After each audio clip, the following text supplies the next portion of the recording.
Amigos telespectadores, boa noite a todos. Que ótimo estar novamente com vocês. Boa noite, deputado Gerson Berger. Boa noite, jornalista Pedro do Couto. Os assuntos de hoje, espero mais uma vez, sejam do agrado de todos. Nós vamos falar sobre violência no Rio de Janeiro, a atuação do nosso secretário, a atuação da polícia e também sobre os precários salários e a situação difícil que vivem os nossos professores, tanto na rede particular quanto na rede pública. E também imaginem a redução no orçamento do Ministério de Educação. Pois é, Gerson, Pedro, minha gente, um dos assuntos do momento, e nós vamos iniciar o programa com ele, parece que é a redução da maioridade penal. A discussão aumentou após a Comissão de Justiça da Câmara dos Deputados ter aprovado a constitucionalidade de uma proposta apresentada, imaginem, há 22 anos atrás, que reduz de 18 para 16 anos a maioridade penal.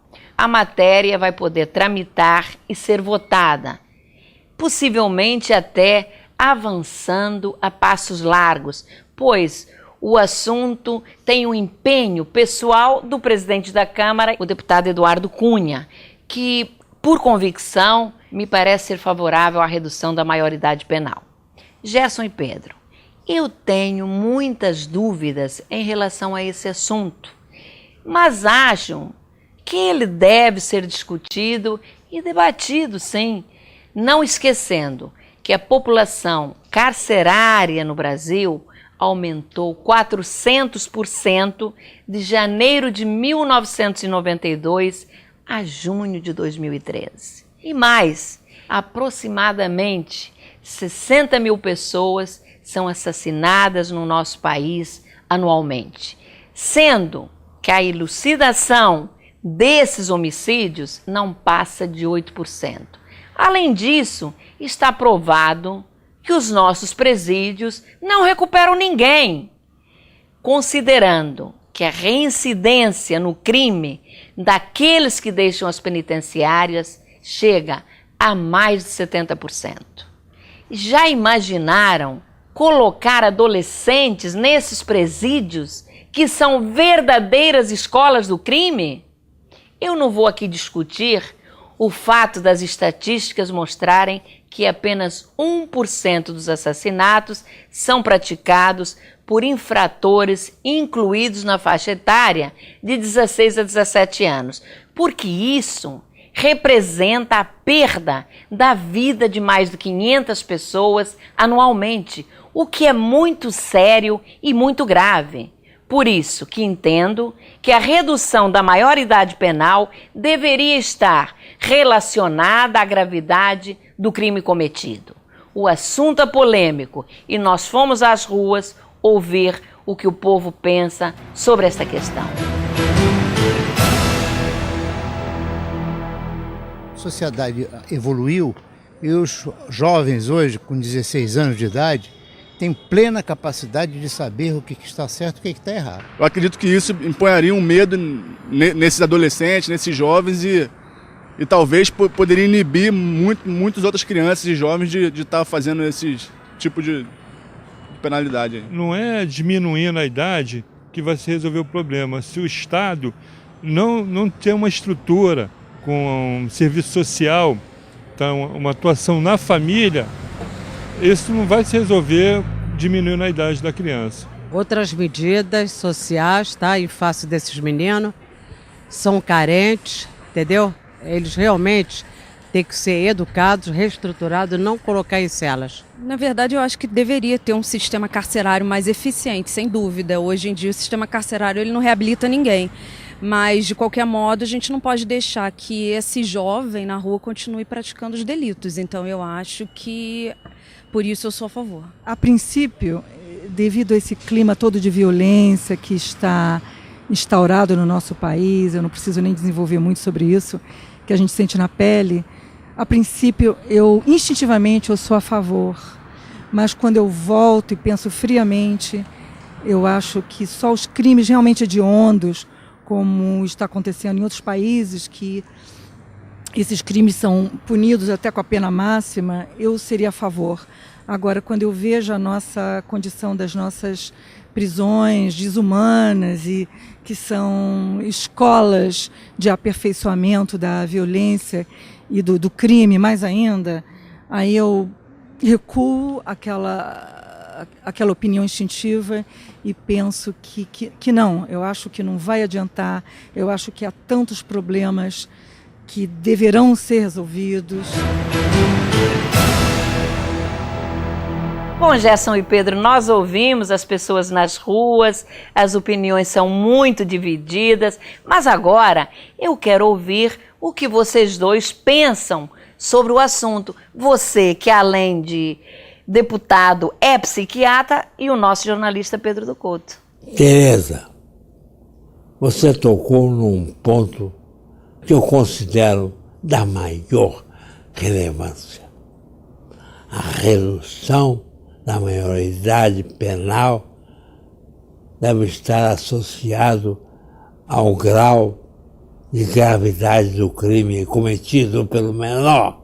É absurdo, por exemplo, que um frio delinquente com idade de 16 ou 17 anos possa matar friamente e receba como pena somente medidas socioeducativas, que não funcionam, mas estão previstas no Estatuto da Criança e do Adolescente.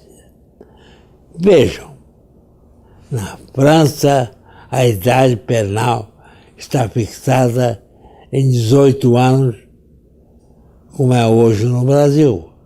No entanto, em caso de crimes graves cometidos por menores abaixo dessa idade, a Justiça pode condenar a partir de 13 anos. No Canadá acontece o mesmo. Um garoto de apenas 14, dependendo do crime que tenha cometido, pode ser julgado a partir dessa idade.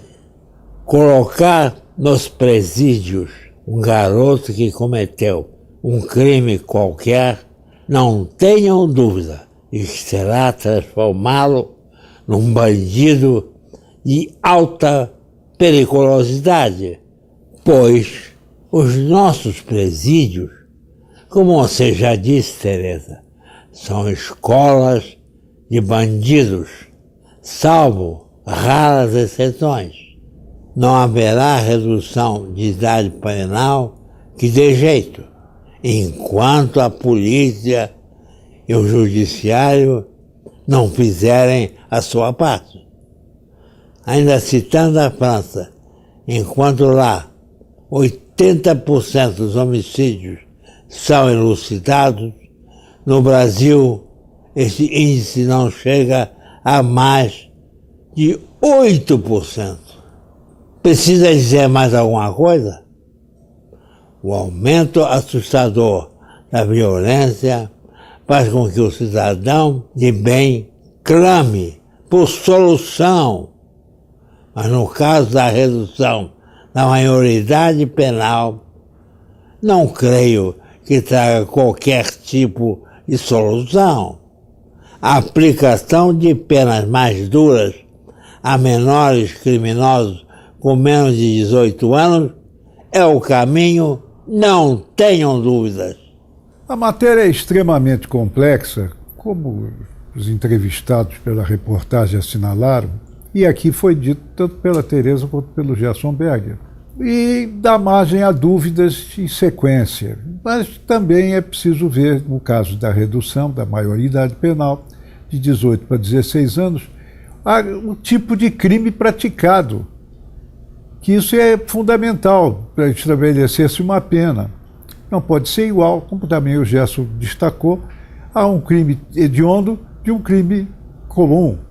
Há também que levar em conta a questão, no caso de aprovada a emenda da maioridade penal, onde seria cumprida a pena dos que têm entre 16 e 18 anos, porque também foi ressalvado aqui que os presídios brasileiros são as verdadeiras escolas do crime. O menor sairia ainda pior do que entrou. Isso tudo está ocorrendo porque adultos criminosos, não querendo se expor à ação policial, determinam que menores pratiquem roubos, assaltos e até assassinatos. De maneira que, enquanto o menor for inimputável, maior será a pressão de adultos em cima deles. Mas reduzir a idade penal também não é solução, porque amanhã a pressão pode se estender a uma idade ainda mais baixa do que 16 anos. É uma questão muito complicada. Gerson e Pedro, nós falamos aqui nos crimes cometidos por crianças, por adolescentes, mas eu quero chamar a atenção para uma outra questão. Nunca tantas crianças e adolescentes foram vítimas de balas perdidas, por exemplo, no Rio de Janeiro, como nos últimos tempos.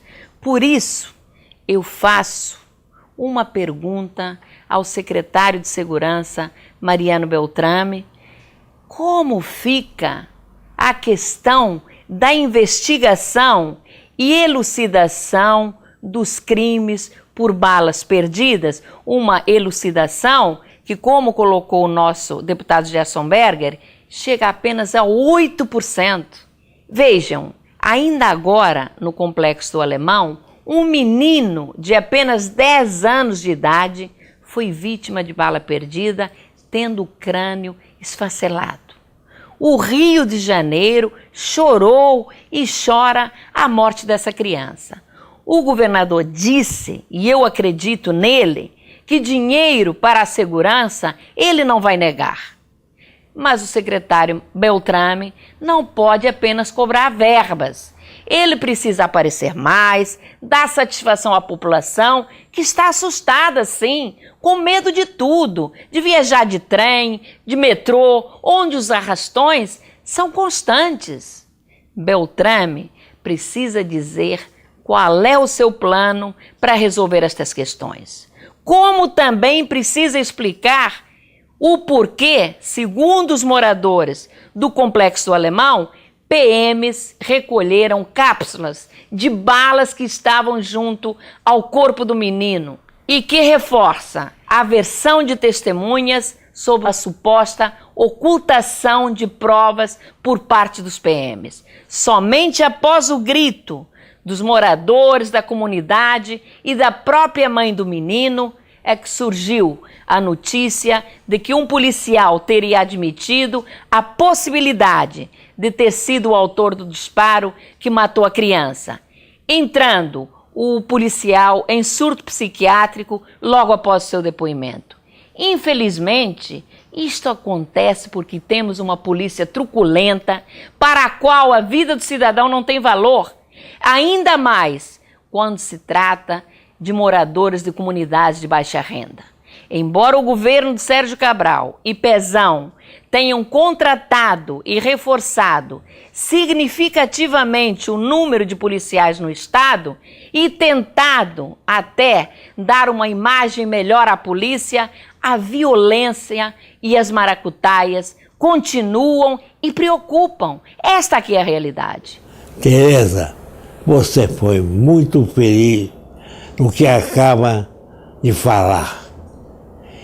E esse assunto me faz lembrar uma historinha que vou contar, pois acho bastante sugestiva.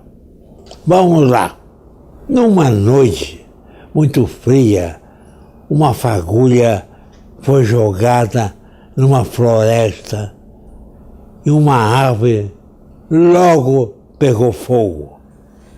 O fogo desta árvore passou para outra, para uma terceira, para uma quarta, e tudo foi se incendiando e ardendo. Um pequeno arbusto encolhido, com frio, era poupado. No entanto, uma árvore ao lado do pequeno arbusto toda envolvida pelo fogo, disse para o arbusto: chega mais para perto de mim.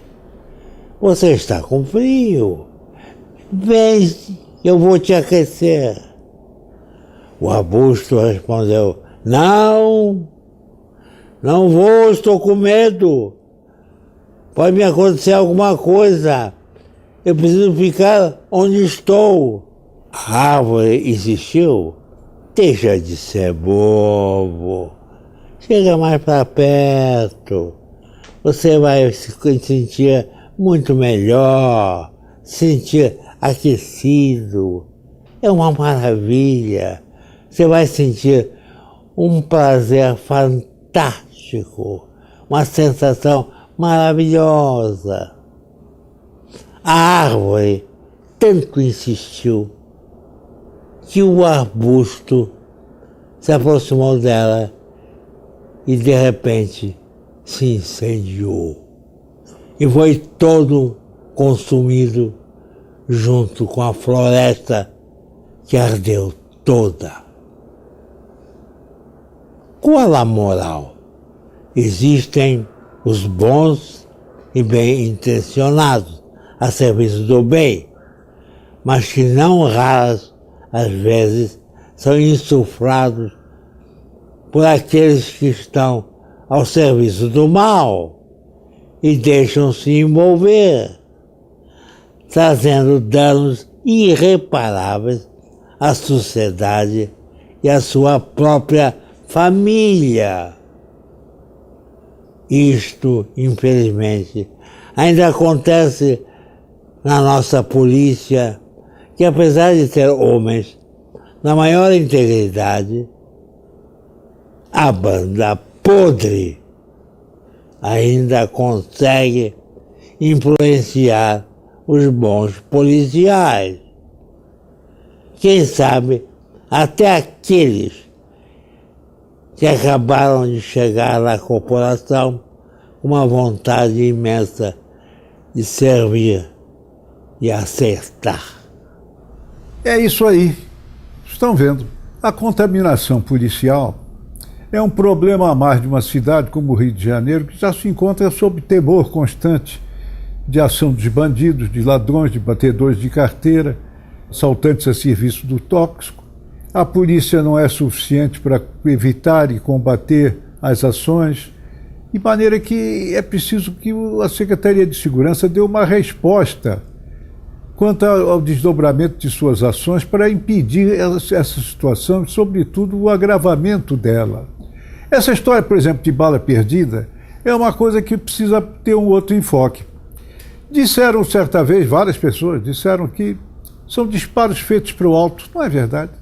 Se o disparo for feito para o alto, a bala vai cair do perímetro em que se encontra quem disparou. Não vai atravessar distâncias horizontais. A bala pode não ter um alvo definido, mas é disparada propositalmente numa direção e pode atingir qualquer um numa delas. É um mito que precisa acabar, esse de bala perdida.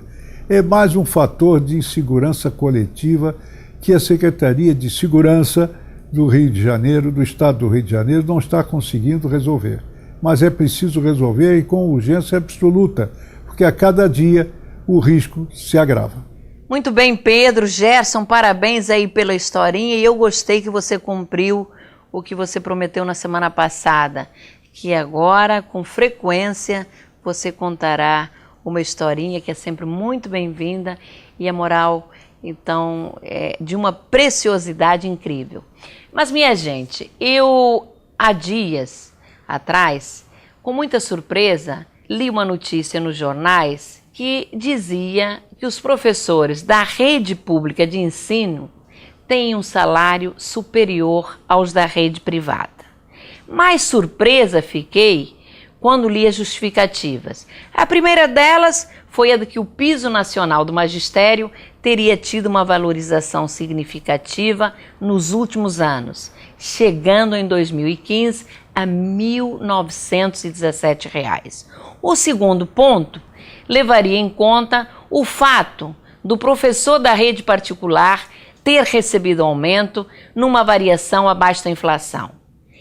A primeira questão que deve ser colocada é que, para um país cuja presidente da República anuncia no dia de sua posse que sua política será a de priorizar a educação, usando até um slogan, a frase pátria educadora, é no mínimo um deboche pagar R$ 1.917 a um professor responsável pela educação básica no solo dessa pátria educadora. Pior, boa parte dos entes da federação não cumprem o valor desse piso. Quanto aos professores da rede particular, infelizmente, como na rede pública, o mestre nunca teve seu trabalho valorizado. Seu salário sempre foi incompatível com o significativo peso de sua função. Eu fiz questão de pesquisar o valor da hora-aula pago na rede particular de ensino e, para minha decepção, verifiquei que, em alguns casos, não chega a R$ 15. Um professor de história, por exemplo, ganha em média de R$ 1.200 a R$ 3.000, dependendo do padrão da escola. Insignificante em relação à sua responsabilidade, que tem como meta principal formar cidadãos de bem na decantada pátria educadora. Torcemos e rezamos para que esse belo slogan seja colocado em prática o mais rápido possível no nosso país. Quem sabe, assim nós conseguimos avançar, não é isso, Gerson? Tereza, as tuas palavras acabaram de matar a cobra na cabeça. Parabéns. Quero acrescentar que na posse do ministro da Educação, Renato Giannini, ficou claro que a pátria educadora da presidente Dilma não será poupada, pois o ministro declarou que a pasta contribuirá com o ajuste fiscal, ressaltando que os programas essenciais e estruturais serão preservados. Ora, o problema é que o ministro não especificou que programas são esses, considerando que num nível tão ruim que tem a educação no nosso país, todos os programas são essenciais. O novo ministro tem a seu favor o fato de ser um professor ocupando a cadeira de ética e filosofia política da Universidade de São Paulo, e sendo assim, muito bem recebido por educadores.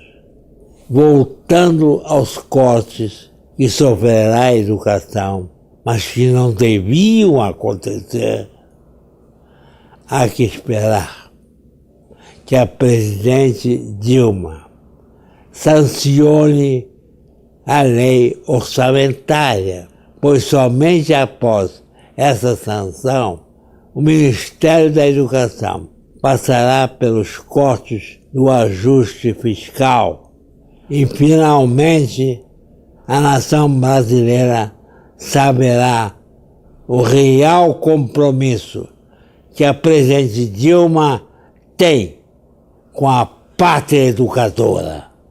Pátria educadora, colocou o Gerson Berger, é a questão essencial, como disse o poeta. Porque sem educação não há progresso, não há desenvolvimento, não há crescente expansão econômica, não há distribuição de renda, não há mão de obra qualificada, como a dos professores, que apesar de serem altamente qualificados, recebem salários muito baixos. O Gerson também citou a necessidade de o presidente Dilma sancionar a lei orçamentária para 2015, que até hoje não entrou em vigor. Sabe por que não entrou em vigor? Porque, nestes casos, a legislação estabelece que o orçamento de 2014 se repete em duodécimos. E o orçamento de 2014 não está, portanto, reajustado como estará o orçamento de 2015. Significa já um corte de despesa que, na área da educação, pode atingir, como admitiu o ministro Joaquim Levy, da Fazenda, chefe da equipe econômica, o volume de 18 bilhões de reais. É incrível que a educação possa sofrer um corte desses. E será um verdadeiro retrocesso. É preciso que haja pelo menos um orçamento sancionado para que possa se exigir o seu cumprimento, sobretudo na área da educação e na área da saúde também, que são dois planos essenciais à vida humana, à vida brasileira, à vida da população. Pedro e Gerson, é muito preocupante imaginar que a educação sofrerá um corte de 18 bilhões. Significa mais da metade do orçamento do município do Rio de Janeiro, que é de 32 bilhões neste ano de 2015. E aí eu pergunto, para onde vai a proposta e a promessa da pátria educadora da presidente Dilma? Mais uma promessa que não será cumprida, infelizmente. Bom, minha gente querida, o nosso tempo acabou. Pedro, obrigada pela sua participação. Ao nosso Gerson Berger, além do muito obrigada também, eu não poderia deixar de citar que o nosso deputado fez idade nova na última quinta-feira, dia 9 de abril. Os meus parabéns, que você tenha muita vida aí pela frente, muita saúde e que continue sendo esse marido maravilhoso. Eu não quero ficar mais velho, quero ficar cada vez mais novo. Tá ótimo, isso é muito bom.